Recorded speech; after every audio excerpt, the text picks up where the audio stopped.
Sandra Sully. Tonight, separate lives. Australia's miracle twins continue to astound doctors. Anger on the streets as the big banks shut down more suburban branches. And bowled over, injury sideline spin king Shane Warne.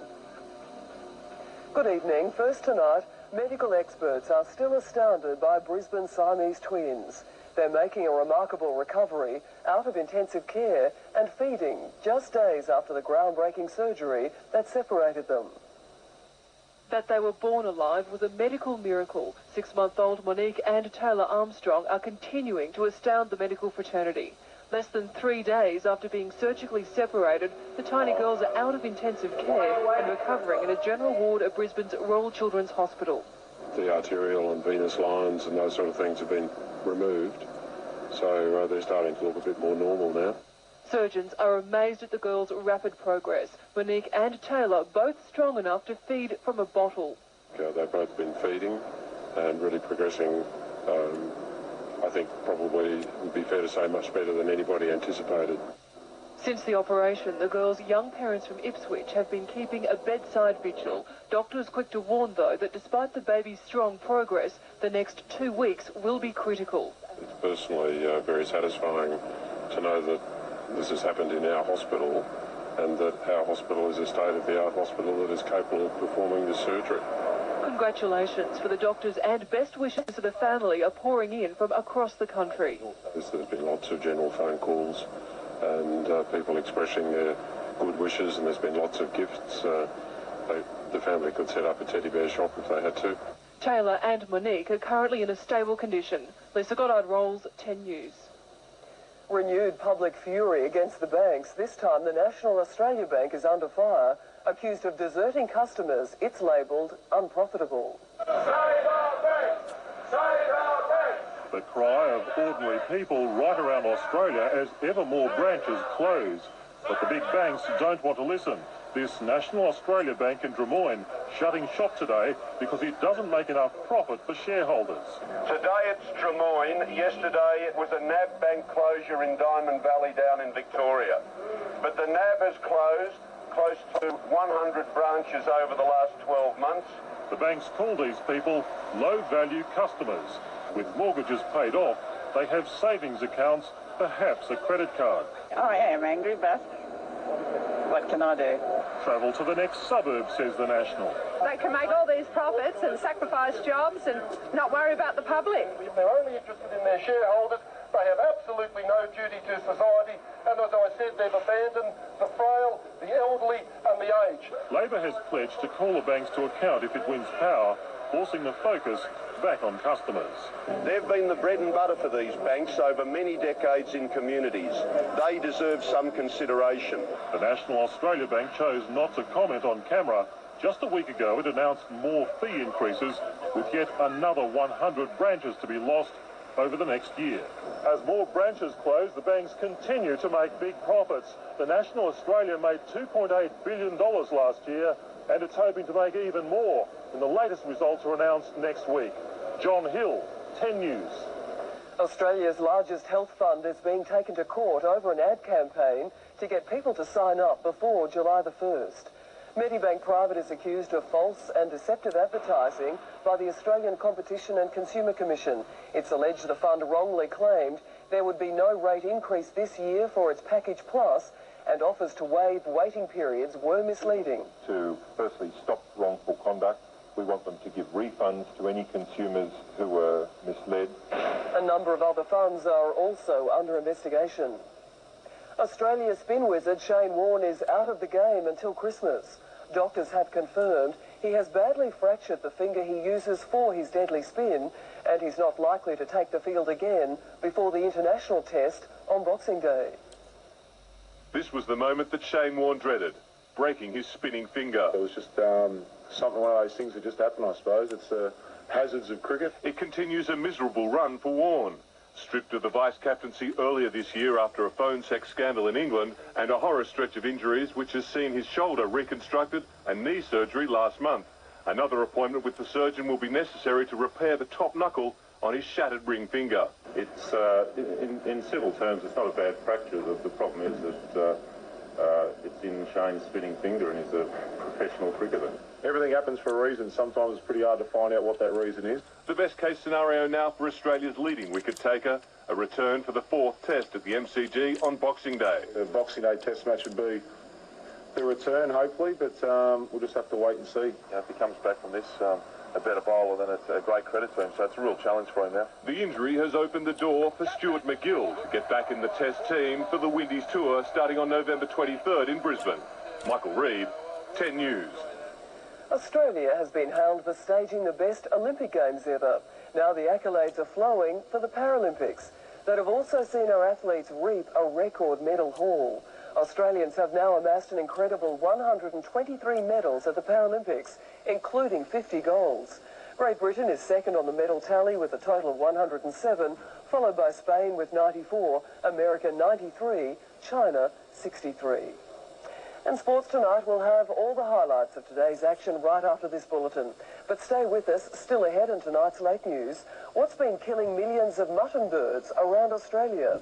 Also breathing easy, technology making medicine easier to swallow. And PlayStation pandemonium as the latest games craze hits the shelves.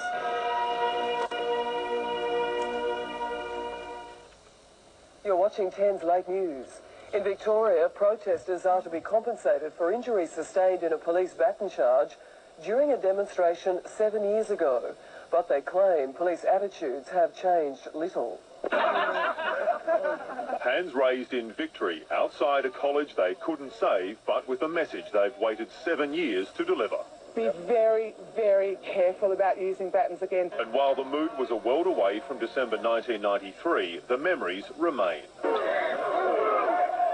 And I would never have believed, I still find it difficult to believe that it happened in this country. Mrs. Sievers and David Sheridan are two of the 30 claimants who have reached an out-of-court settlement with the Victoria Police Force, a confidential agreement thought to total around $300,000. I think it's a vindication of our position from the start that it was a non-violent protest and also that the police had no right to use force. Disciplinary charges against 8 officers involved in the baton charge have since been dropped. The Force issued a written statement late this afternoon stating its out-of-court settlement with protesters was in no way an admission its officers acted unlawfully. Darren Lunny, 10 News. Storms, not starvation, or rather storms and starvation, not an oil spill, are now blamed for the deaths of millions of mutton birds washed up on Australia's beaches this month. 12 carcasses have been examined by vets in Adelaide, who now believe the birds were blown away from their usual feeding grounds by a severe storm in the Pacific Ocean.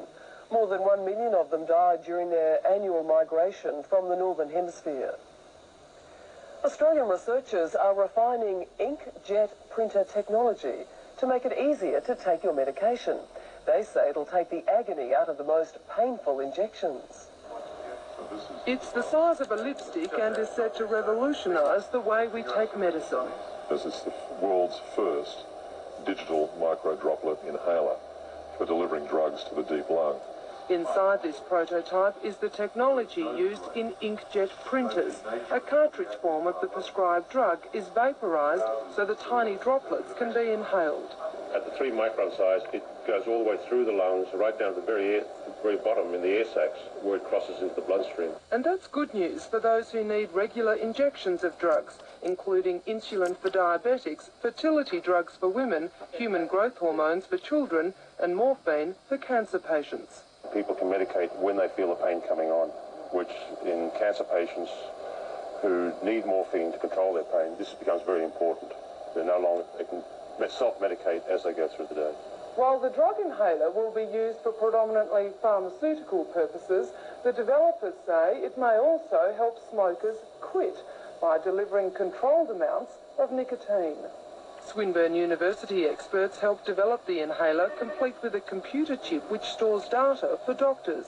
The reusable inhaler should be available in 4 to 5 years at around $30. Mignon Henny, 10 News. Australian scientists believe they have found a real way to combat the greenhouse effect. They're working to perfect a laser they say will fuel industry more efficiently. Every day, industrial byproducts like carbon dioxide and nitrogen oxide pollute our atmosphere. They create blankets of choking smog and put more pressure on our fragile ozone layer. But now this laser could reduce the problem.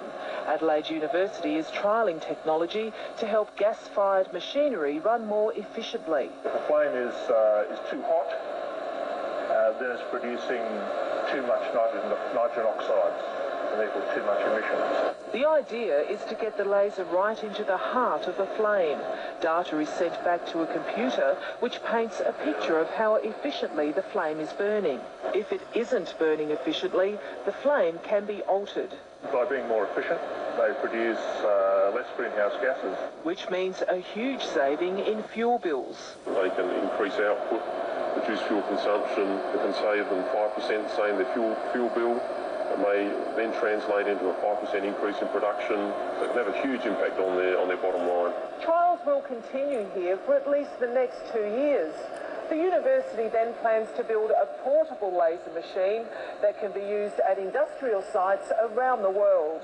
The technology will never allow industry to remove all pollutants, but scientists say it will lessen the amount of gases contaminating our atmosphere. Melody Horrell, 10 News.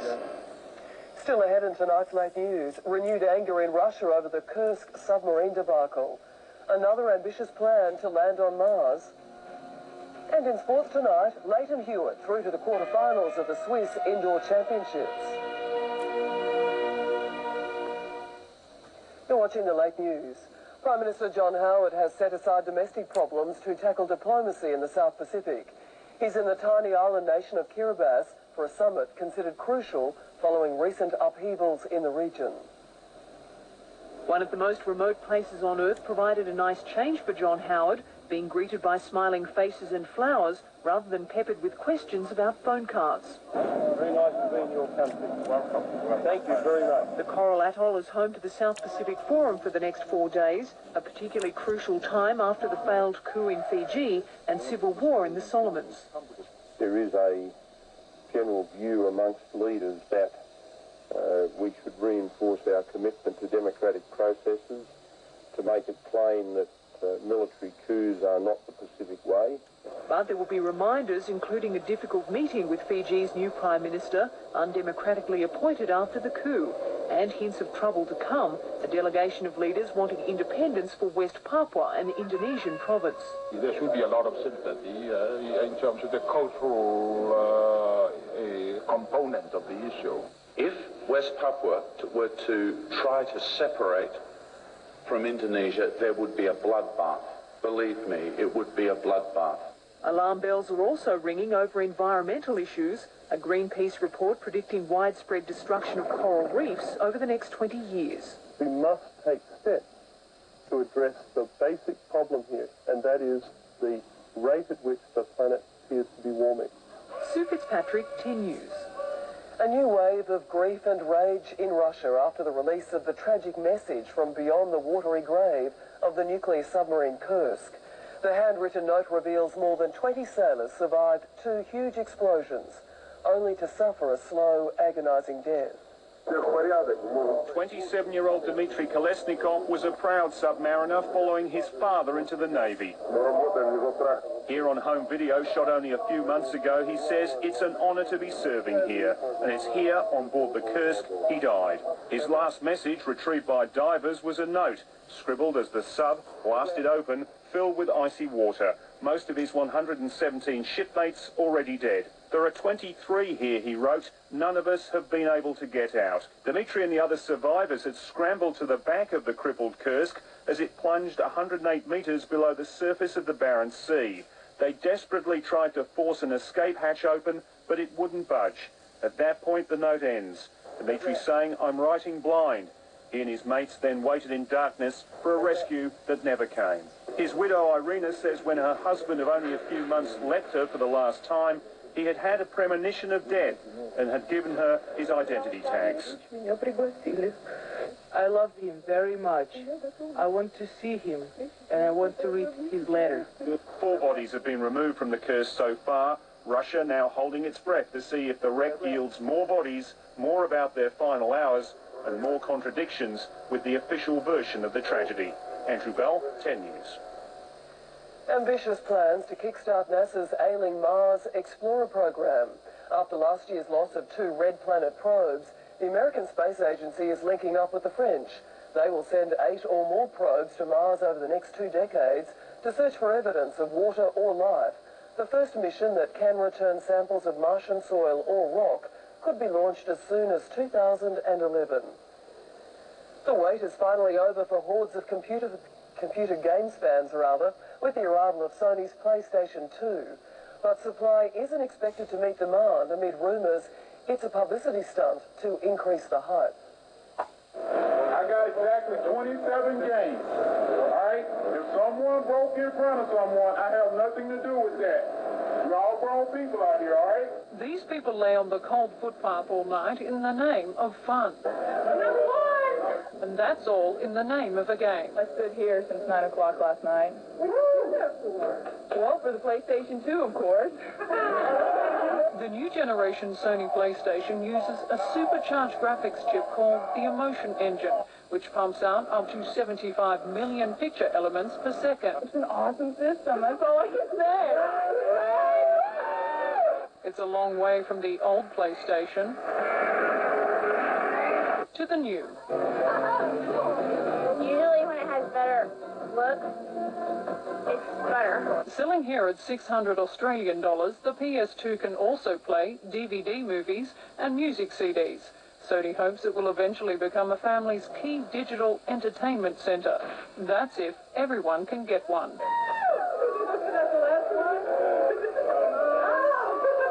The new Sony PlayStation is available in Australia from November 30. Michelle Stone in the United States, 10 News. Checking finance news now, the Australian share market has finished the week higher. The benchmark All Ordinaries Index climbing 5 points.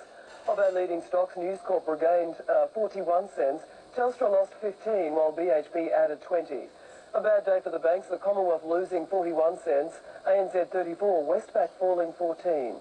The Australian dollar is still languishing just over 52 American cents, over 36 1/3 pence, almost 56.5 yen, and 62.5 euro cents. Gold is trading at $266 even US an ounce. In London, the FTSE is higher in morning trade. Hong Kong's Hang Seng is weaker, Tokyo's Nikkei also down. A high-class Sydney escort agency is looking to enhance its profile by sponsoring a team in next year's National Rugby League competition. But the deal is far from being put to bed. Hookers are nothing new to rugby league, but now the game's being offered a sponsorship deal that would titillate any football club accountant. The leading misplaced escort agency wants to sponsor an NRL club to the tune of $300,000 a season. $300,000 does go a long way, especially when clubs are looking for a bit of money from here and there for a bit of sponsorship. Sex sponsorship of sport has been successfully tried before. In the early 90s, a Melbourne brothel jumped into bed with a local football side, figuratively speaking. Another boudoir backed a bawdy contender at Bathurst. But it's an avenue some NRL clubs would rather not explore. I don't think the Sharks will be interested, and I respectfully say that I appreciate the offer, but we won't be pursuing it any further. The escort agency says its lucrative offer has aroused interest from 3 rugby league clubs. But for the moment, like its clients, they'll remain anonymous. But the NRL hasn't warmed to the idea. Like the AFL before it, the league wants no part in promoting prostitution.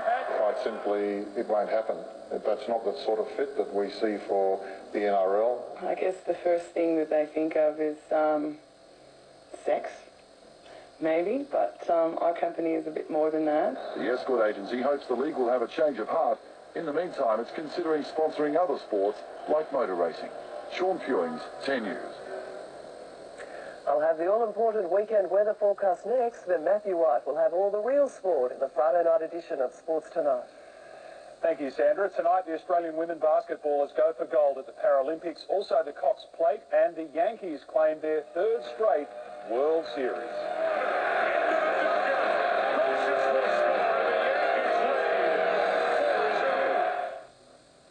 To the national weather now, and the satellite photograph shows a massive cloud over the eastern parts of WA, some patchy cover around western Queensland, and a band of frontal cloud across the southeast.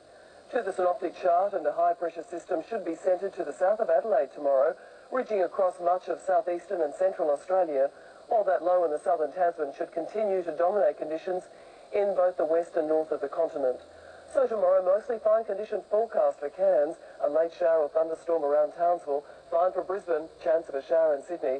Should be fine in Canberra tomorrow, showers clearing from Melbourne and Hobart, mostly sunny for Adelaide, fine in Perth, late storms for Darwin, and mostly sunny across the Red Centre. Finally tonight, Evidence Halloween is hauntingly close. Sydney's three-day Halloween festival is off to a spooky start, with all the fun of the fair to entertain kids of all ages.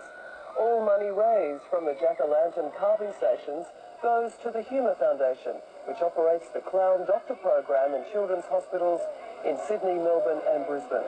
There will be no dodging the big day when it rolls around to frighten us all on Tuesday. That's all from the Late News team for this Friday, the 27th of October. Stick around now, though, for Sports Tonight with Matthew White. I better wrap it up, I think. I'm Sandra Sully. See you Monday. Have a great weekend. Good night.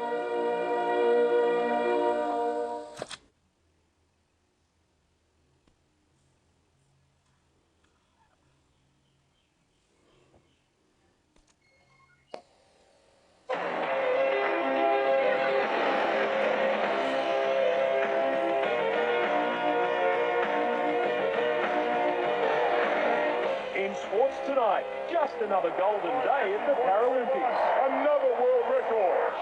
Shane Warne hopes to fight back on Boxing Day. And a windy worry for Gary McCoy.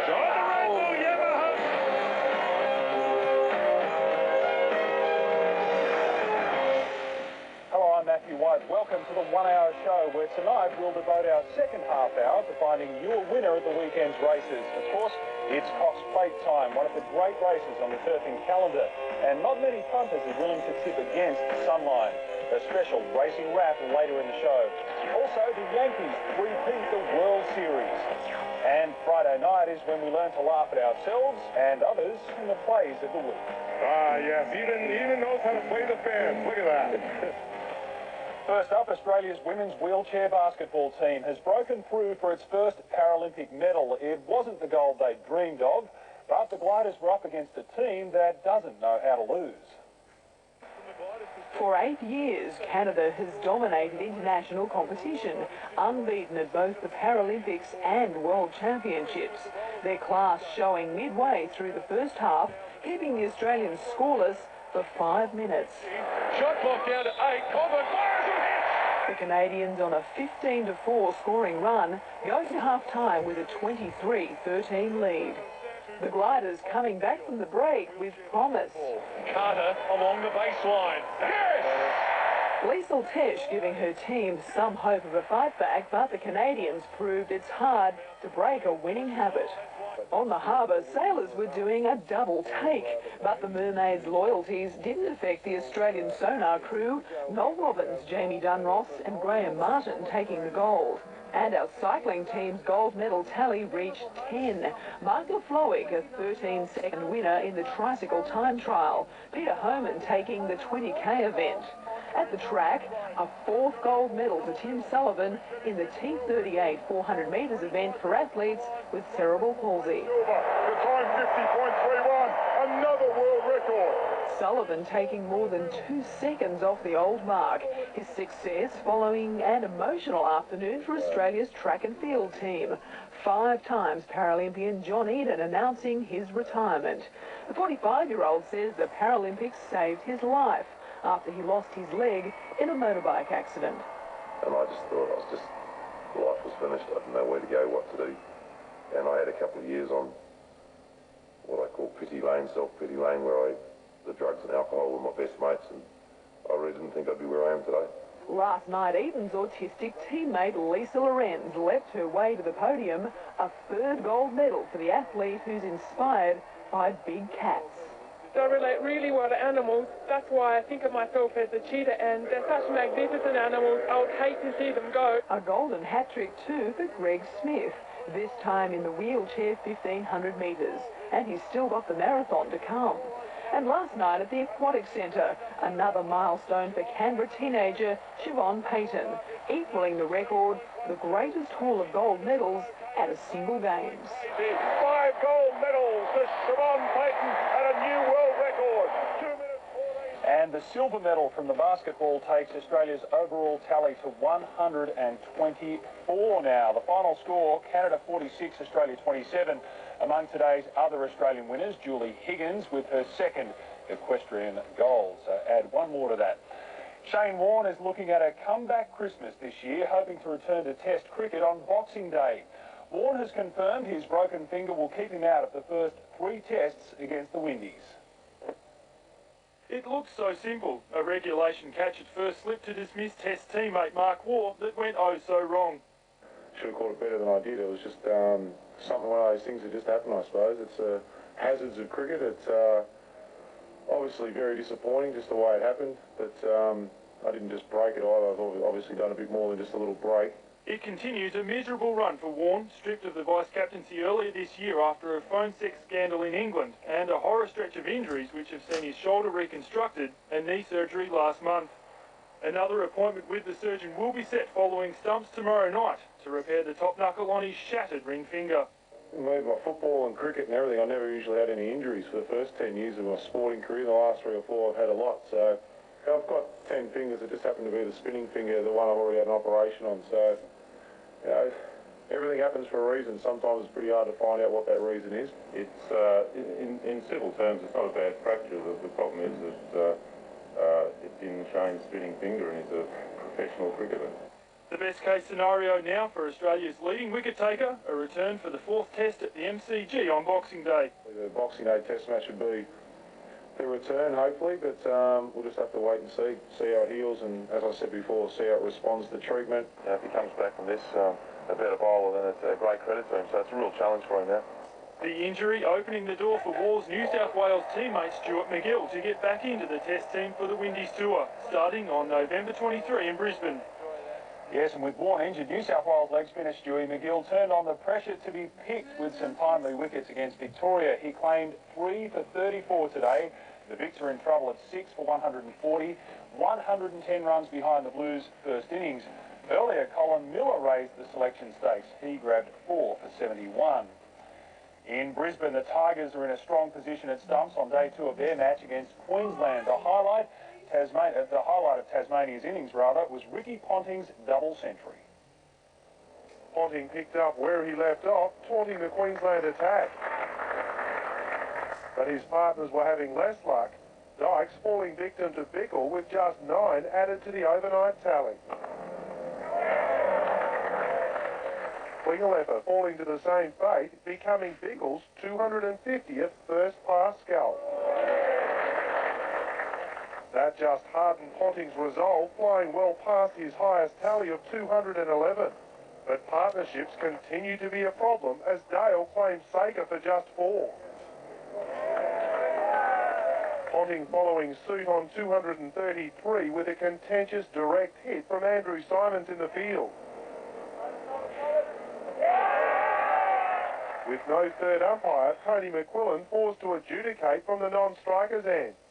Matthew Anderson wrapping up the Tigers' innings on 403. Matt Hayden started Queensland's dig in typical style with a quick-fire 41. Before becoming Saker's first victim. Jimmy Maher also out short of the 50 milestone, tempted by Wright. Simon smashed his way to 49 with a pair of towering sixes, but he was stopped short by Marsh. Then Wright started to collapse, seeing Law on his way, and clean bowling second. The Bulls still 145 runs short with just 4 wickets in hand.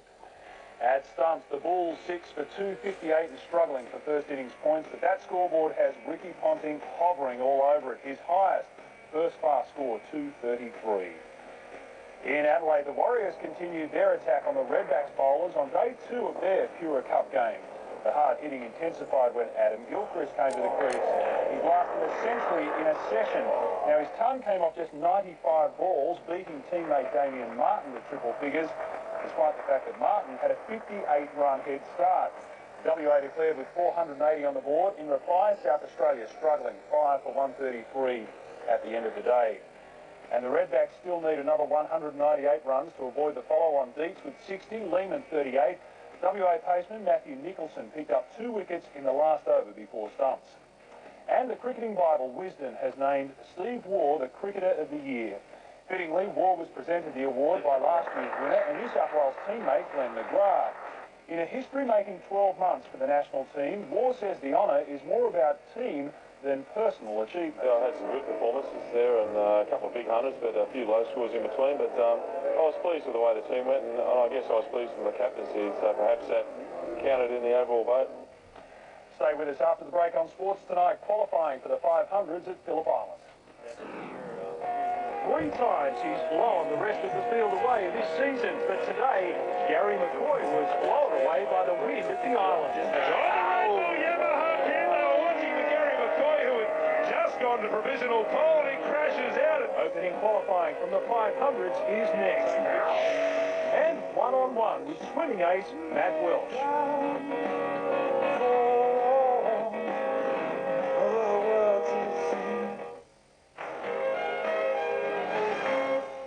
Welcome back. The first day of qualifying at Phillip Island, and the weather was the one to beat. High winds hampered the opening session. Australia's 500cc star Gary McCoy blown off course.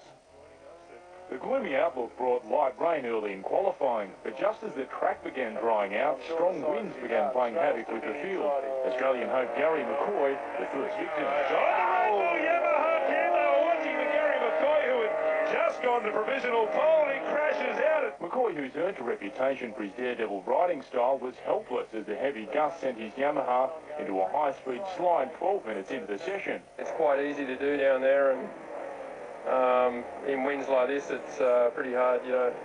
Well, it's very well expected. The Aussie back in the saddle straight away, but could only manage 12th fastest ahead of tomorrow's final qualifying. Defending world champion Alex Creville also had a problem with the wind at turn 1. The breeze blowing across from the right of screen to the left of screen, and there could see he just couldn't get it around. Australian legend Mick Doohan, pit lane advisor for Italian Valentino Rossi, who charged up to 3rd quickest aboard next season's brand new Honda. Up front, recently crowned world champion Kenny Roberts Jr. held provisional pole before Brazilian Alex Barros pounced. Barros takes pole, Roberts couldn't match him. Earlier, another spectacular dismount. This time, Roberto Locatelli was doing somersaults. Thankfully, he's already wrapped up the 125cc world title.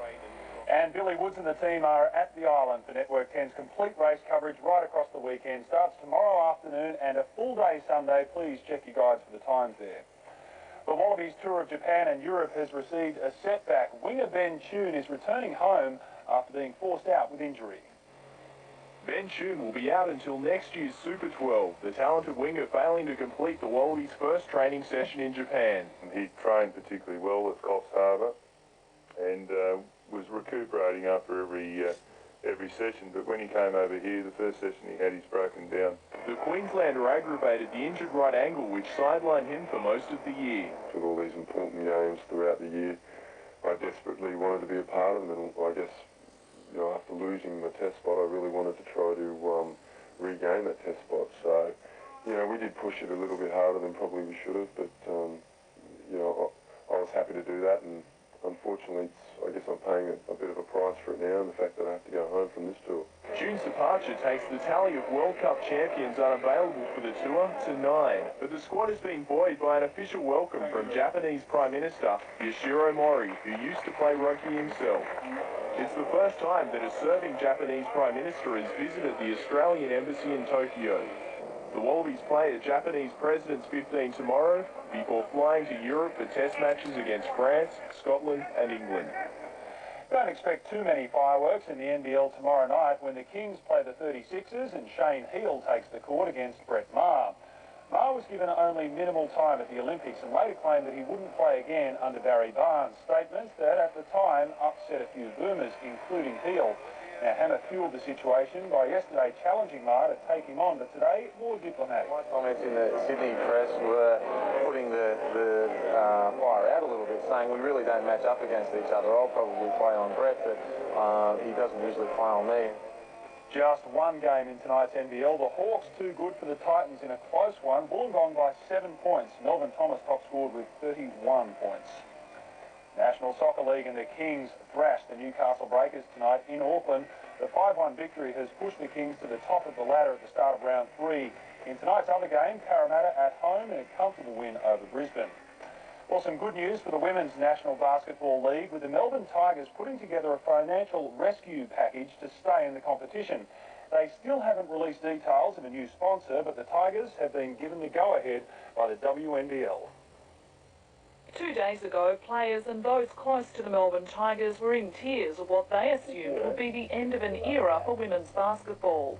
But at the last minute, a white knight has come forward with a rescue package which will see the Tigers resume their place in the WNBL. Melbourne Tigers obviously had a contact come forward, and that's come to fruition, and they've put what I understand to be a very good package together for them for this season, and it's all steam ahead.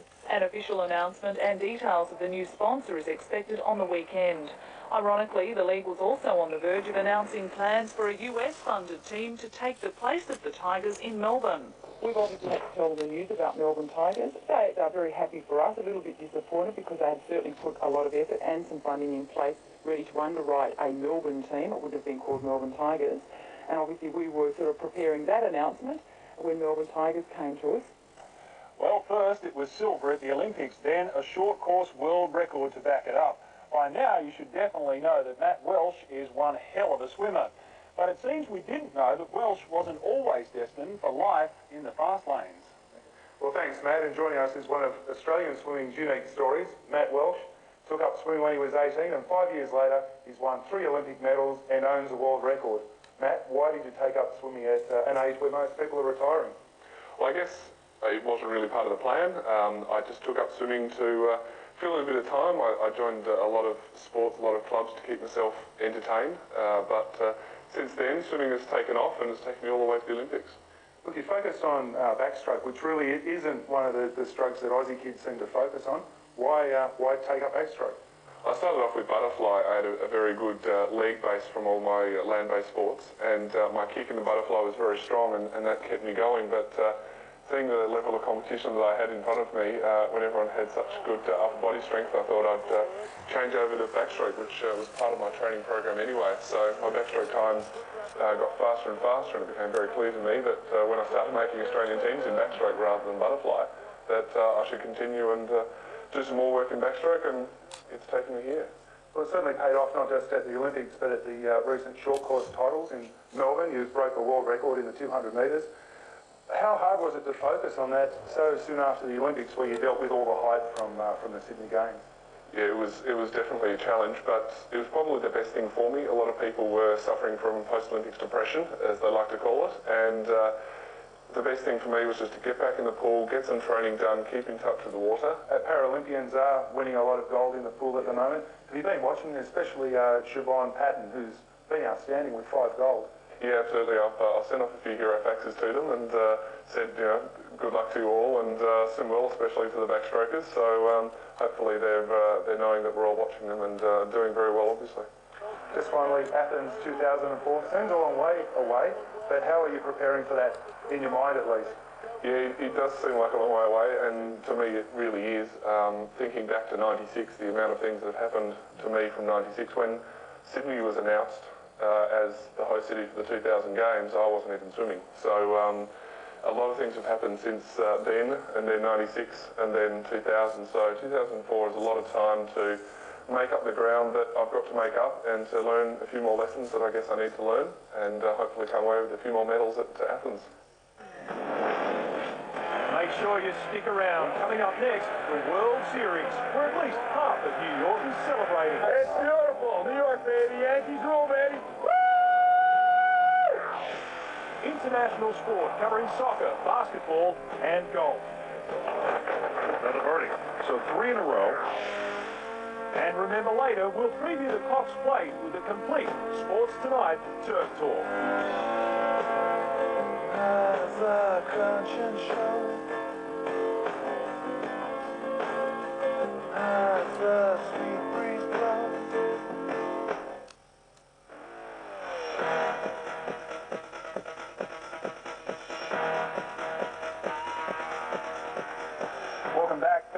about being the best in the city, the New York Yankees are the best in baseball by a long shot.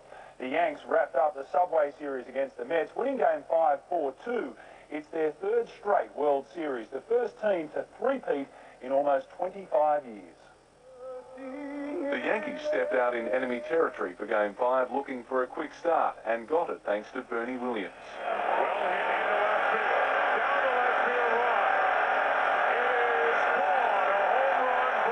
But as has been the pattern through all 5 games, the Mets hit back with some help from the Yankees infield.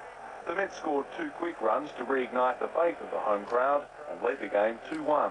The underdogs threw everything at the champions without success. Finally, it was Series MVP Derek Jeter opening up the shoulders to level the game in powerful style.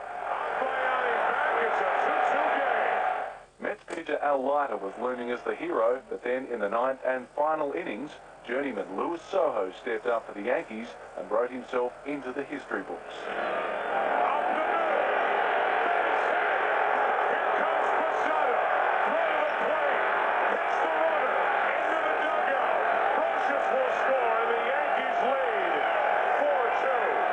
Slugger Mike Piazza had the last crack at levelling the game but came up short. The players and half the city heading into party mode. For the 3rd time in a row, 4th time in 5 years, and 26th time in franchise history, they are the world champions. And that win has triggered both celebrations and commiserations across New York.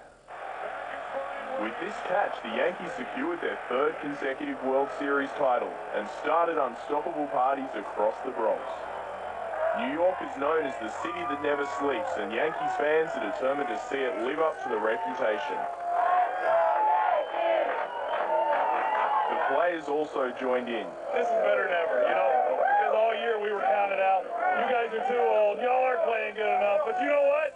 What's it say? This is champions. That's right.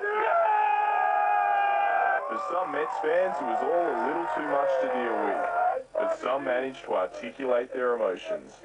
I am damn proud of the Mets. They played with their hearts on their sleeves, and you know what? I am damn proud of them. Win or lose, I am damn proud of the Mets. It might be an early night for the Mets, but their crosstown rivals are sure to be going for a while yet.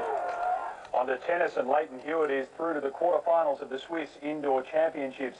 The tournament's 3rd seed slugging it out off the baseline against Sweden's Andreas Vinciguerra, taking the first set 6-3. Hewitt wrapped up the match in straight sets, grabbing the second 7-5. He's aiming for his 5th title of the season. Tiger Woods is set to become the first player to win $10 million in a season. These days, it's a matter of more achievements and records. A 9-under par 63 has him tied for the lead in the National Car Rental Classic. Meanwhile, at the Italian Open, Welshman Bradley Dredge went agonisingly close to an ace. Nearly, very nearly, getting a hole-in-one on the 14th. Excited, weren't they? A day of frustration for Liverpool striker Robbie Fowler in the UEFA Cup match against Czech Republic side Slovan Liberec. Fowler couldn't buy a goal. This time, Emil Heskey's pass goes to waste. And things got even worse in the second half when Fowler fluffed one from the penalty spot. The Anfield faithful had to wait until the 87th minute for the breakthrough, Heskey giving the side an unimpressive 1-0 win.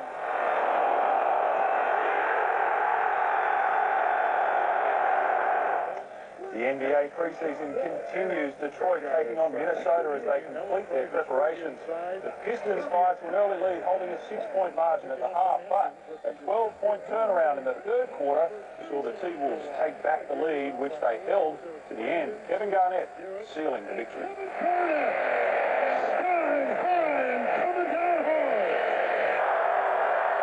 This is Sports Tonight. The plays of the week are still to come, but after the break, our Friday night racing special. Our team of experts will be with you shortly.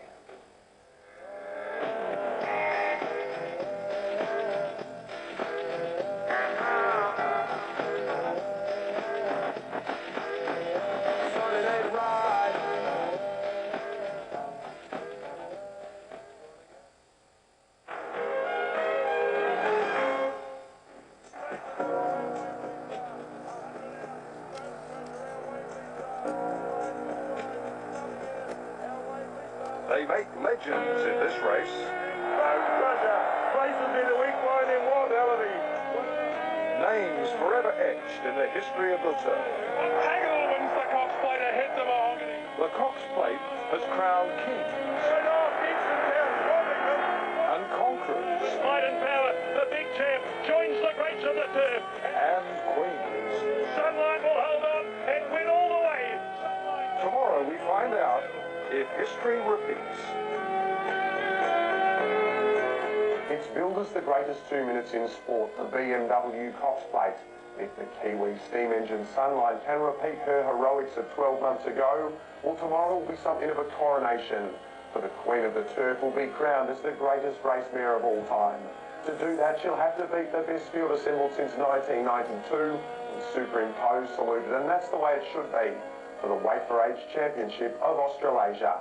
As we look ahead to the Cox Plate, I'm again joined by Matthew Stewart from the Herald Sun. Welcome, Matty. Thanks, Stuart. I'll play the horse whisperer today. Look, it really is a mighty challenge for Sunline. I think this is the biggest challenge she's yet faced in her career. There's outside her, there's 28 Group 1 winners, some of which have been set exclusively for this race last year. They weren't last year. Tie the Knot, Sky Heights, two great examples, and they're the two greatest dangers to her tomorrow. She's got to overcome a rain-affected track and run out a strong 2,000 metres. All those factors combined mean that she will have to be every bit as good as we think she is to win the race again this year. It will be a keen betting race. Alan Astander, he's had Sunline at a short quote for at least 6 weeks. I doubt that has changed in the lead-up. This is the way I've lined them up for the BMW Cox Plate tomorrow in Moonee Valley. I've gone 6 along with Tie the Knot, a little bit of the forgotten horse here with a great chance. 13 to 4 Sky Heights, been from 4s into 13 to 4, a lot of money for it. 100 to 1 The Message, 50 to 1 Referral, gone 25 on Oliver Twist, 15 to 1 Scoozy Please, gone 12 to 1 Testarossa on a dry track, I think should be a little bit shorter. Gone 9 to 1 Shogun Lodge, again on a dry track, I think you get 6 to 1 Shogun. Gone 12 to 1 Diatribe, 5 to 4 Sunline, clearly the horse to beat, a lot of money for it. Gone 125 to 1 Beat the Fade, 25 to 1 Show a Heart, and 40 to 1 Fubu. Much of the hype in the lead-up has settled on the battle for the lead. Will Sky Heights take on Sunline and pour the pressure on a long way from home? It certainly inspires memories of another Cox Plate. I'm sure you'll remember 1986. But our Waverley Star, he got a half length of Bone Crusher. He's gone for the whip on Bone Crusher. 3 lengths to Drought, followed then by Diggy, Flyer and Drawn. But the two great New Zealanders have come away on the turn.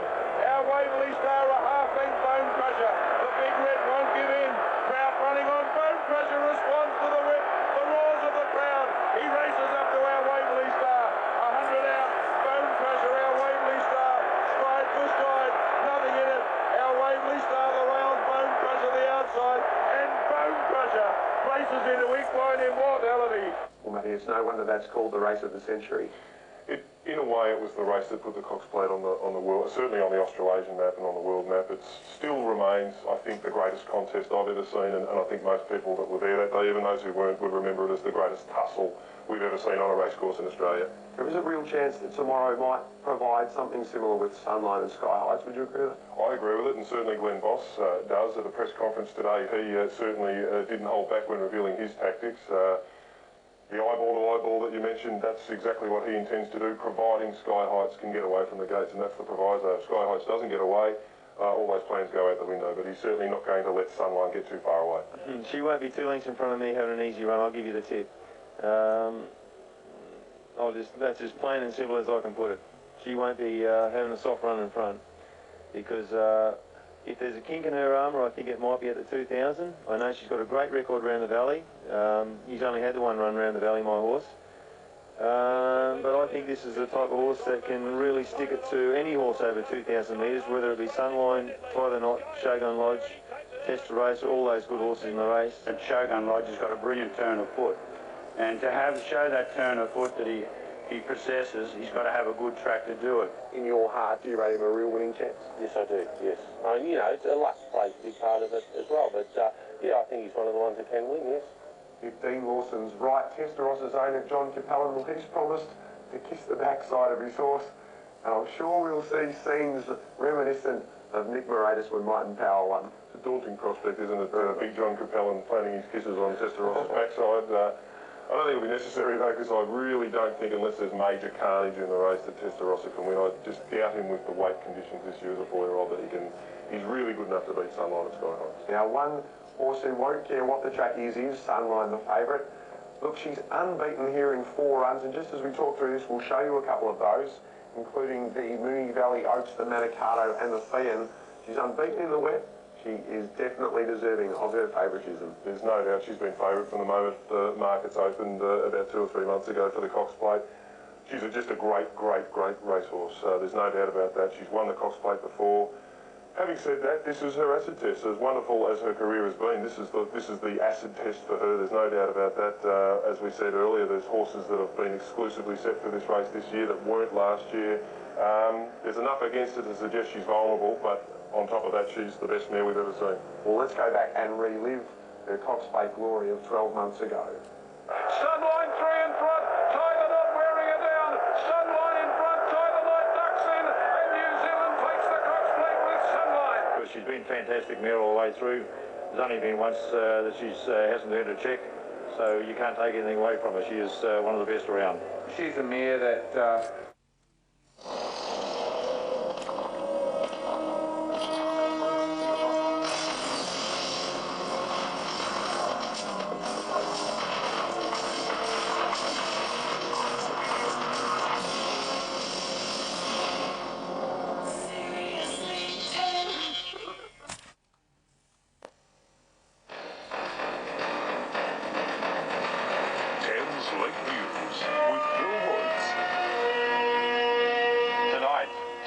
for the twins. Family mourns Bethany Rose. The short time that she shared with them gave Mary and Sean and all those who knew her so very much. Keeping our nurses safe while they work. And Howard and Beasley talk tax promises. Good evening. First, one of Brisbane's Siamese twins has died during a 21-hour operation. Doctors were forced into emergency surgery to separate the girls in a desperate bid to save at least one of them. Surgeons had wanted to separate the Nolan twins when they were older, but late Friday, Bethany suddenly developed blood pressure problems and suffered heart failure. Her death was imminent. In that circumstance, an urgent surgical separation was considered the only chance to give Alyssa a chance. The same surgical team who last year successfully separated the Armstrong twins worked through the night, operating for a mammoth 21 hours. The surgical team went into the surgery hoping for the best possible outcome. But Bethany had other medical problems, and her chances of surviving the surgery were much smaller than those of Alyssa. Bethany died in surgery. When the heads were joined together, the venous sinuses were also joined and could not be split and separated, so they have to go with one child or with the other. The parents have thanked the nation for their support. Mary and Sean would like to thank a special little girl named Bethany Rose, who, for the short time that she shared with them, so very much. Alyssa remains in a critical condition in the hospital's intensive care unit. Doctors say a myriad of potential problems lay ahead for the baby girl. The next 14 days, the most crucial for her survival. Georgina Lewis, 10 News. Tragedy during today's Red Shield appeal with the death of a 69-year-old volunteer in Sydney. Collector Peter Dominish was hit by a car and killed while walking along a footpath in Sydney's north. He was one of more than 100,000 volunteers across Australia collecting money for the Salvo's annual appeal. Mr Dominish's death was the first in the 35-year history of the appeal. The 41-year-old driver of the car wasn't hurt. Caring for our carers. Better protection for Australia's nurses following a dramatic rise in the number of attacks. New South Wales is to give nurses special training in how to handle violence in the workplace. This hard-hitting advertisement is a key part of the $500,000 campaign. Taking abuse is not part of a nurse's job and will not be tolerated. The strategy will also include showing nurses new ways to deal with troublemakers. This is not nurses doing kung fu, it's not nurses doing jiu-jitsu, it's about nurses recognising the behaviour patterns of somebody who may manifest violent behaviour It's emergency rooms like this one at Bankstown Hospital where many of the assaults occur. Sadly, more than 80% of the incidents involve male patients, relatives and visitors assaulting female nurses. Community nurses visiting patients in their homes take an even greater risk. They often treat patients alone and don't have access to security guards like their colleagues at hospitals. Almost all nurses have faced verbal abuse or the threat of violence at some time in their career. I've been the subject of attack and threatened. There are far too many nurses who are seriously injured who lose more than 5 days' work. The numbers are growing of nurses being attacked. This year, in the first 4 months, more than 50 reported cases, but we think that's probably the tip of the iceberg because nurses don't readily report these sorts of attacks. It's thought the total number of threats and attacks on nurses nationally could top 2,000 a year. Kevin Wild, 10 News. Inmates at the Port Hedland Detention Centre have begun a hunger strike following the arrest of 22 people accused of leading a riot earlier this month. The arrests during a dawn raid yesterday have come under heavy criticism, but the federal government defends its handling of the situation.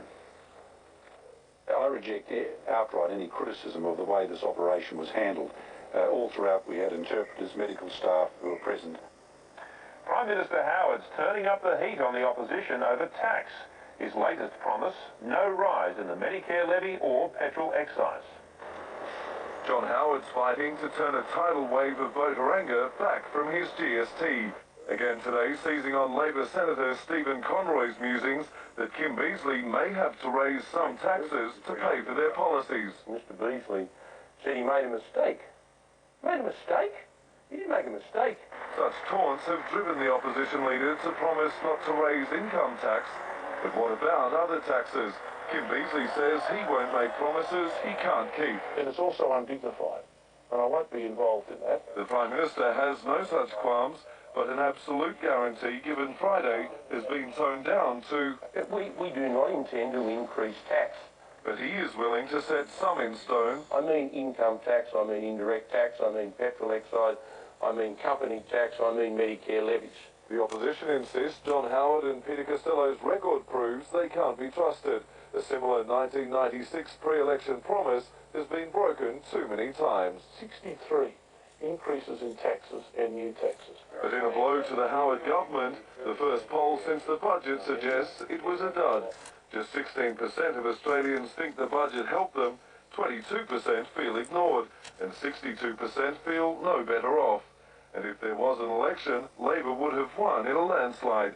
But does John Howard have any money left for sweeteners? I'm not going to start getting into what might be in our election campaign. That sounds curiously like Kim Beazley's position. Brad Burke, 10 News. When 10's late news continues, new rules to avoid head injuries among professional boxers. Lucian Freud's controversial $7 million work unveiled, and later, ugly race riots erupt in England.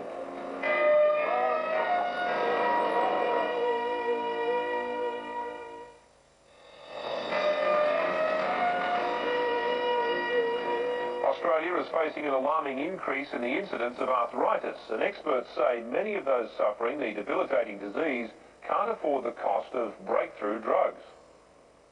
Arthritis affects almost 3 million Australians, and that's likely to rise by a further 1 million over the next 2 decades. But despite major scientific advances, many sufferers of painful rheumatoid arthritis can't afford the high cost of treatment. The biological therapies are unfortunately very expensive to develop. A lot of products never get to the end, and so some of our new treatments cost approximately 20,000 Australian dollars per year. Doctors say the government should give greater financial support to sufferers. The cost to the community in terms of treatment and reduced workplace efficiency is about $9 billion annually. These medications often allow a person to return to work. They therefore pay taxes and recoup a lot of that funding. Arthritis can strike any age group, from the very young to the elderly. World experts are meeting in Adelaide to focus on the genetic triggers for the disease. Finding a cure could rest with identifying them. I think a cure is many, many years off. We are significantly better at treating the disease process, but the actual trigger still eludes us. Rick Teague, 10 News. 3 people have been killed in a light plane crash in northwestern New South Wales. It's believed the aircraft went down near the town of Louth, 100 kilometres southwest of Burke. Witnesses say the plane took off from a nearby property and appeared to develop engine trouble just before it crashed. Police are still trying to identify the victims. An ultimatum for professional boxers: have regular brain scans or face suspension. The tough new Victorian regulations have been introduced after the death of a Queensland boxer last month. Professional boxers constantly subjected to crushing blows like this will now be tested at least every 3 years to assess the true impact. Fighters whose scans show brain injury has occurred will be banned. That would hopefully reinforce to a number of those boxers that it's not safe, that they should consider probably not boxing as a profession. The Australian Medical Association has again stepped into the ring, claiming the regulations are too soft. We don't want to go and watch people beat each other's brains out now, just as we can't go to the Coliseum anymore. The crackdown follows the death of 29-year-old Queensland boxer Ahmad Popple after a bout in Melbourne last month, which sent shockwaves through the sport. Top trainer Keith Ellis supports the use of MRI tests to make boxing safer, but demands the government picks up the $400 bill. Most of these boys are only battlers, but Woodridge wouldn't know what it would be like to be a battler. If they do care about the actual fighter and amateurs and professionals, they should at least have a government-funded test. But Victoria is the only state to introduce these regulations, so professional boxers who fail the test can continue fighting interstate and overseas. We are encouraging other sports ministers to consider these regulations. Kate Tozer, 10 News. Thousands of people were out and about early today for Sydney's 10th annual half marathon. 4,000 took to the city streets for the 21-kilometre run that was finally won by 29-year-old Brett Cartwright, an accountant from the ACT. His win marked a return from knee surgery last year. 37-year-old Elizabeth Miller was the first woman across the line. In Melbourne, more than 2,000 ran or jogged their way over the city's new Balti Bridge. They were taking part not just for fitness, though, but to help raise money for research into cancer, asthma and other conditions as well, making the effort worthwhile. A great view from the city from the top of the bridge. A grand concert to mark the return of one of the world's grand musical instruments, the largest concert organ in the Southern Hemisphere, making music once again. It's taken 4 years and $4.5 million to rebuild this musical monster that had lost its voice. The refurbished Melbourne Town Hall concert organ is now one of the largest and most valuable musical instruments in the world. Behind it there, it's all brand new. It's fantastic. They've kept all the old pipes, though. The old pipes are still from the old instrument, and they've added about another 5,000 new pipes. Standing 4 stories tall and with a floor space greater than 5 average homes, this oversized organ even boasts its own shower and toilet.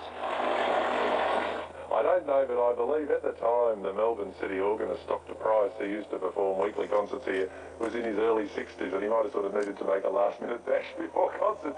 Before today's premiere concert, Thomas Haywood admitted to having a nervous tinkle. Loreen Deal, 10 News. In the flesh at last, the covers have been lifted from the nude painting After Cézanne at the National Gallery. Communications Minister Senator Alston unveiled the controversial $7 million canvas before a packed crowd of art lovers in Canberra. The nude trio went on display as part of an exhibition of Lucian Freud's work at the gallery.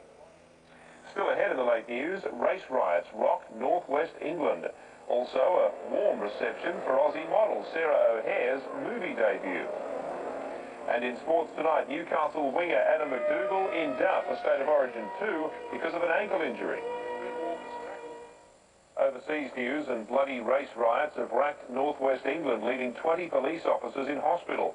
Police say trouble began with fights between gangs of 20 or 30 white and Asian youths. But the mobs swelled quickly and violence flared. Hundreds of riot police called from across Greater Manchester to contain the brawling mobs, were themselves turned on and pelted with rocks, bottles and Molotov cocktails. Several vehicles were set on fire during the riot, while pubs were firebombed and several stores looted. Police say racial tensions between the city's white and Asian communities have been simmering for many months. Terror attacks against Israelis continue with yet another car bombing in Jerusalem early this evening. The army says one person suffered minor injuries while 3 others are in shock.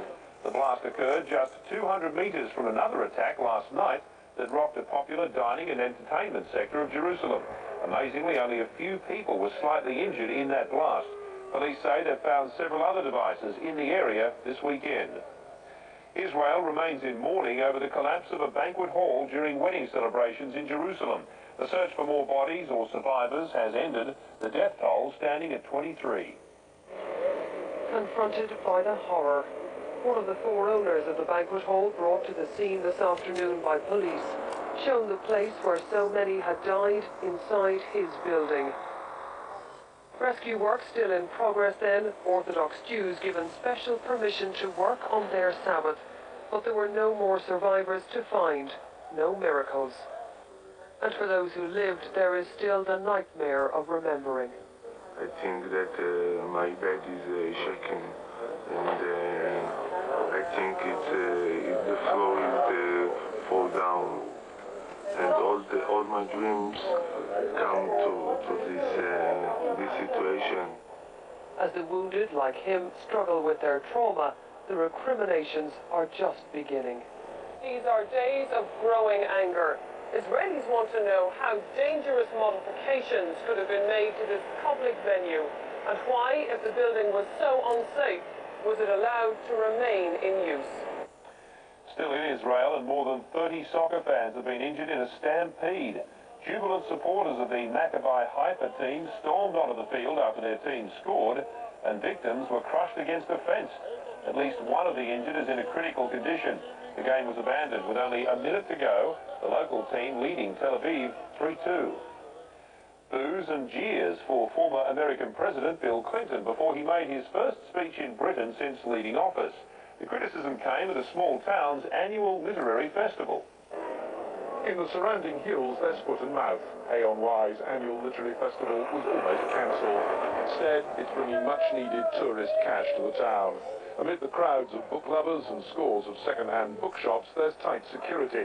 The former president's Secret Service minders aren't exactly hard to spot. But the organisers hope the Clinton visit will put hay on the global map. But it hasn't started too well. People who paid up to £100 a head sweltered as the ex-president kept them waiting for 45 minutes.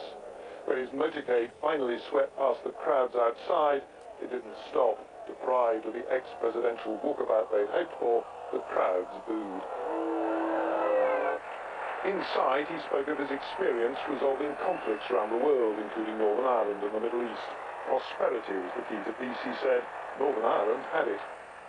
The Middle East is not like that. It will not get fixed until somebody and all parties make some really difficult decisions and take a chance on each other. At the end, the audience in the hall seemed happy that they were the only ones who got a taste of that legendary Clinton charisma. Mr. Clinton heads down under later this year, scheduled to address a charity fundraiser at a Sydney Children's Hospital in September before meeting business leaders in Melbourne. Some unusual manoeuvres for the Australian Army near Adelaide, using high-tech combat gear to boost conservation efforts. A huge 6. Indian frustration continued. Big Hay missing an opportunity to stump Mark Warm. And that's another opportunity that's gone. Hayden quickly breached 50, destroying the Indian attack. What a confident shot. That's a 6. What a magnificent 6 to bring up his half-century. The Indians struggling to contain the aggressive Aussies. Australia 2 for 140 at lunch. After the break, Mark Ward joined the batting blitz, overtaking Don Bradman as the 6th highest Australian Test run scorer. Oh, lovely shot. He's got that one away beautifully. Very fast outfield. This should go to the boundary for 4. War's form resurgence grabbed Khan's attention and the Indian prick attacked, but War unfazed, smacking his way to an impressive half-century. Spinner Saraj Bahartuli split Hayden and War with the help of brilliant outfielder Hemang Badani. It hasn't quite hit it properly, mid-off, getting under it, and well taken. War 73 for 217. Hayden and War's spectacular partnership worth 150 runs. Nothing could stop Hayden notching an amazing century that included 5 sixes. There it is. It's 100 to Matthew Hayden. Superbly played. India desperate for wickets. The Aussie captain hungry for quick runs. 3 for 241. Oh, and Steve Waugh playing that full sweep. Has that gone all the way? Yes, it has. That's a 6. That's one away. Loose delivery. No problems in dealing with that, Steve Waugh. The spin of Indian batting maestro Sachin Tendulkar slowed the scoring rate, but Hayden kept finding the gaps on the way to his highest test score. Oh, he's gone down the wicket. That's in the air. He's mishit that one, but he's got away with it. Australia chasing a big first innings total after a day of domination with the bat. And a few milestones to talk about. Steve Waugh overtaking Graham Gooch to become the third highest run scorer in Test history. Only Alan Border and Sunil Gavaskar are ahead of him now. And Matt Hayden is just 6 runs away from passing 1,000 Test runs in his career. Now to the NRL, and the focus was back on football today after a week where drugs dominated talk about the West Tigers. Well, this afternoon, the Tigers, minus some of their biggest names, took on the Melbourne Storm. Craig Field was just another spectator today as his West Tigers teammates tried to put a week of controversy behind them. If Melbourne thought this was a team in turmoil, they were wrong.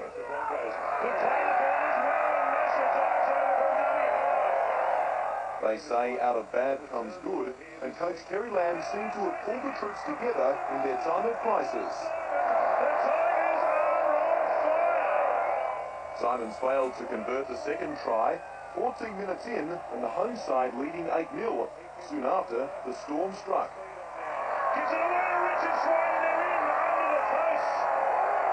Then the floodgates open for both teams. Matt Sears finding the gap in the Melbourne defence. He got straight past him and stepped inside Robbie Ross.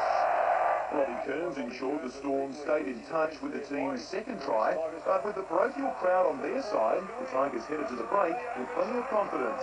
Sliding it across the top, got it back to Bengalina, and they have finished with a flourish. The flurry continued in the second term. Matt Sears keen to build on the Tigers' lead. When he couldn't break through, John Hopewadi came to the party. Side picks up John Simon, instrumental in getting Hopewadi. Watch, no chance whatsoever to tackle the big man. What about that before put down? The Storm failed to score a point in the second half. Lee Murphy reading the play beautifully to take the home side to a 40-10 lead. Melbourne's Aaron Newell was put on report for this brawl with Matt Sears late in the game. When the full-time siren sounded, the Tigers had pulled off what seemed like impossible a week ago, a 30-point win. The final score there, 40-10. The Tigers' tries coming from 8 players. I'm just pretty proud of the players about what happened this week and the way these blokes showed determination and grit and played for each other out there was pretty satisfying for me. We spoke about it early in the week, what happened, and I told them after Tuesday we forget about it and concentrate on Melbourne. And we knew they were going to come out strong. It's just a matter of us aiming up a match, and we just didn't do that today. We played pretty soft and we got what we deserved. As bad as it looks, they were trying. It doesn't always work out for the best, but yeah, it was just a bad day. The other games, the New Zealand Warriors showed their physical side in their clash with Parramatta this afternoon, but it was the Eels who drew first blood on the scoreboard. Parramatta having just as much success via the aerial route to extend their lead to 10-0. The Warriors responded with a 4-pointer just before the break to get back into the match. The Eels held off New Zealand though in the second half to move into the top 4. On to Canberra, where the visiting Dragons got out of the blocks quickly thanks to the NRL's leading try scorer of the past 2 years, Nathan Blacklock. But the Raiders made a response of volcanic proportions. The Raiders 14-12 at half-time, the lead changing 4 times. No such story after the break. Vainikolo going in for his second as Canberra maintained their advantage, cruising to a 10-point win. we've got to turn up, and the blokes that are picked in first grade, they've got to perform. Tonight, I thought we played pretty well, fairly, as I said, fairly spirited, but we had a great deal of luck. But them's the breaks in footy. Yeah, for a bunch of young kids, and obviously losing their captain early in the piece, they hung in there really well and made the most of the opportunity, kicked in that second half, and defensively, they worked very, very hard, and hardly a movement in dressing rooms at the moment because they're so focused. AFL and Port Adelaide's historic win in the Ansett Cup Grand Final has come at a cost. Barnaby French sidelined with a fractured leg, and a double blow for the Brisbane Lions. Not only were they thrashed on the field, but one of their players was reported for striking. The celebrations continued for the Power squad, who found it hard to part with their first piece of AFL silverware. But the team will now focus on the season proper. Next week we'll definitely sit down as a group and reassess our goals again and make sure we do aim to make the finals. There's no doubt that we can improve. Everyone individually can improve. A noticeable absentee from training was Barnaby French, who fractured his right leg. He'll be sidelined for up to 6 weeks, but doesn't require surgery. Adam Kingsley's effort secured him the Best on Ground Michael Tuck medal. But the star of the show was Stuart Dew, whose booming left foot led Port goal haul. He's kicked 3. Unbelievable. We normally got maybe 1 or 2 in a row, but to get 3 and then maybe a 4th with that last one, I would have been pretty ecstatic. Into the 5 minutes, so a bit of a fluke. The win momentous to both the experienced and the rookies. It was fantastic to lead out there, and it was just a great team effort. It was just excellent.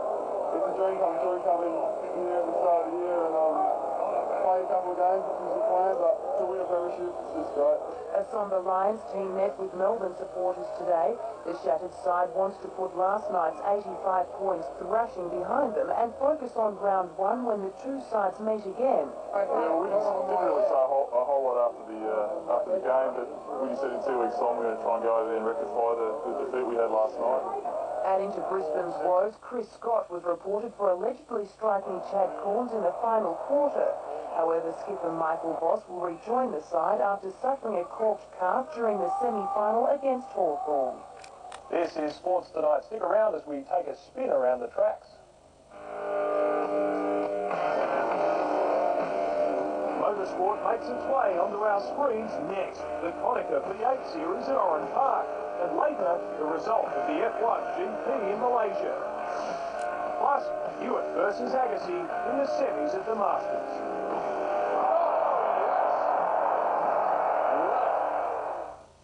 Shot and braked. He's psychotic. There are 2. Welcome back. David Parsons has taken out the second round of the Konica V8 Supercar Series, and in doing so, he's moved into second place in the championship.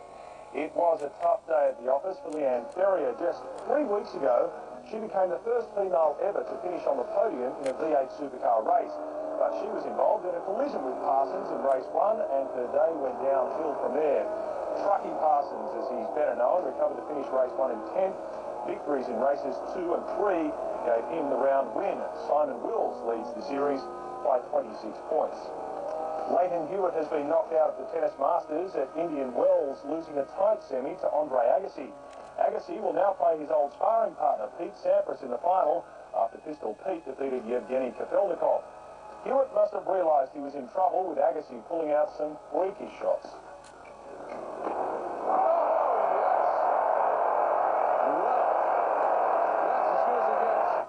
It went down to a set apiece, but Hewitt, who was seeded 6th, couldn't match the 4th seed in the end, losing the deciding set, 6-4.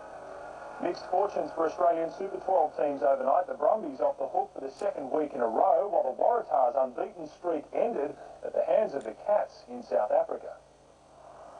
Rather than the scintillating tries of the early rounds, Matt Burke's boot dominated for the Waratahs, opening up a 6-point lead. But the Cats struck back after the break. That's the 22. Touching field. Running on away to the Cats. That's going to be a try. The South Africans' desperation spoiling a Waratahs penalty shot.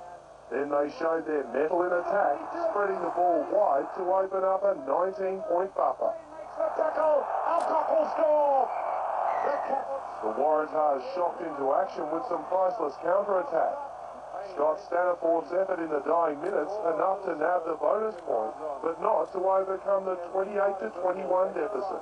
A little toe through from Gray. It's going to be... Well, a score is given. Pura Cup cricket, and with the finalists already decided, the match between Victoria and Western Australia in Melbourne counted for little, but it still went right down to the wire.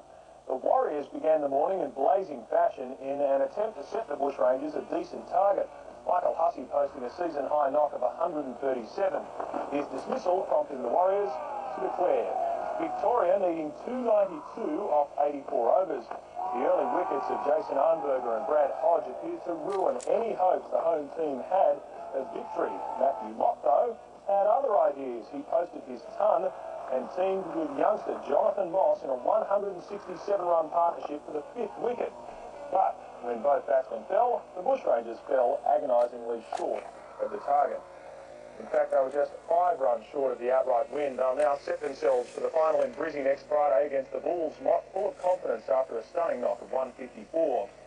And Tasmania has smashed the Redbacks, winning by an innings and 41 runs. Some handy bowling figures there from Young and Wright.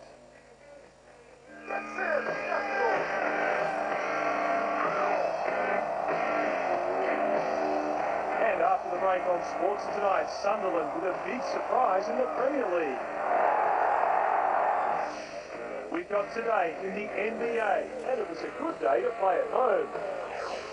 And it's Tiger time again. Woods is on target to snap a 6-month winless streak.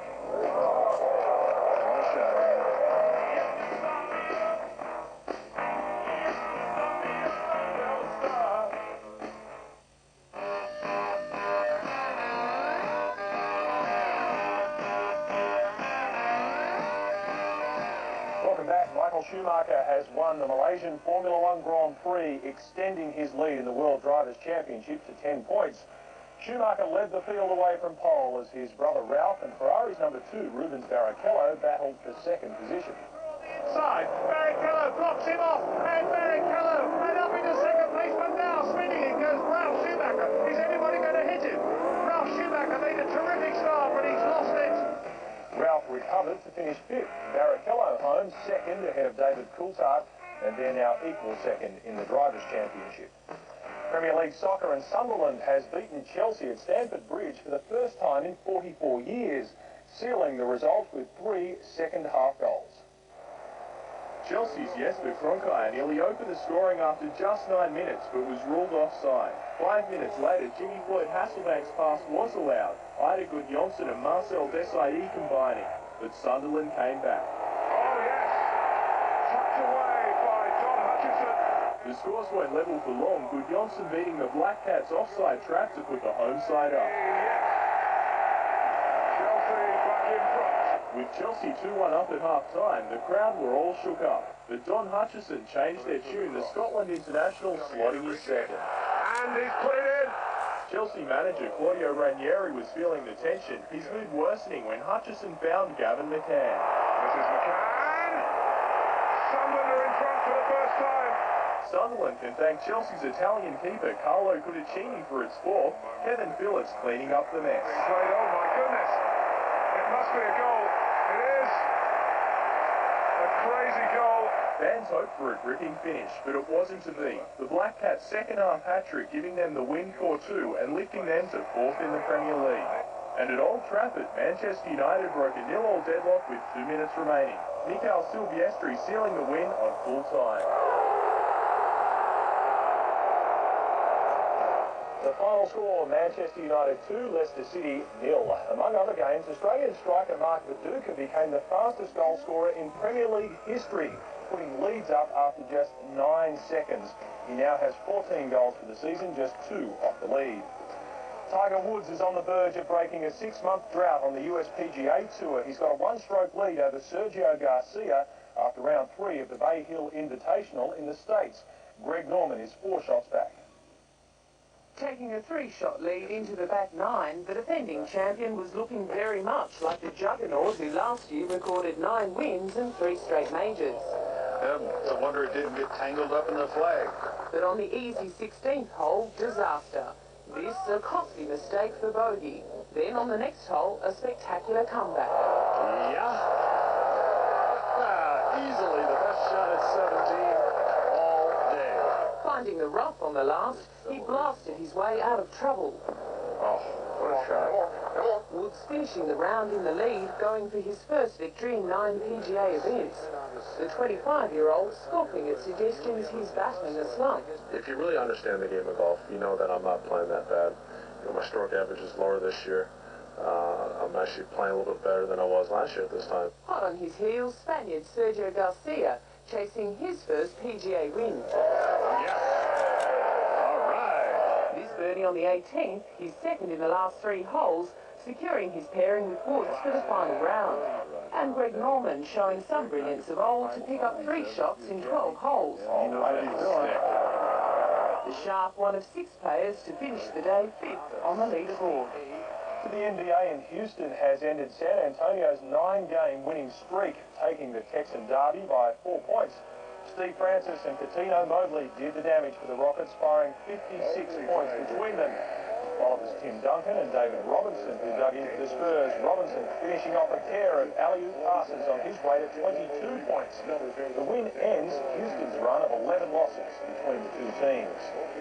The final score there, 103-99. Among other games, Dallas got down Phoenix and now has the best current winning streak in the league with 6. And Chicago's humiliating season continues, suffering its 54th loss.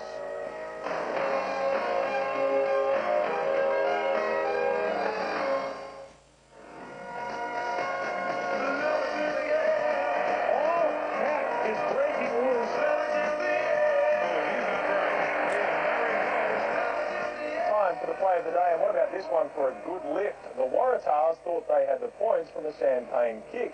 That was until a bit of sneaky work from the Cats. A big leap in the mould of a John Eel special, but this one had little help from his friends, his teammates in fact. A pretty good mark, he'd call it, and also top marks for the play of the day.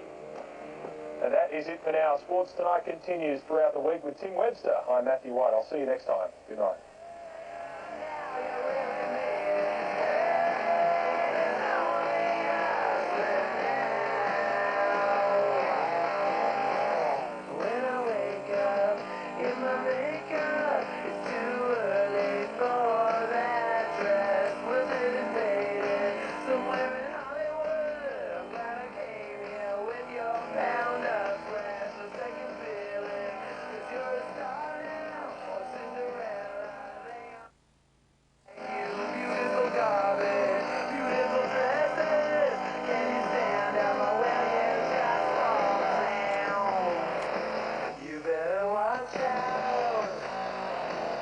What you wish for,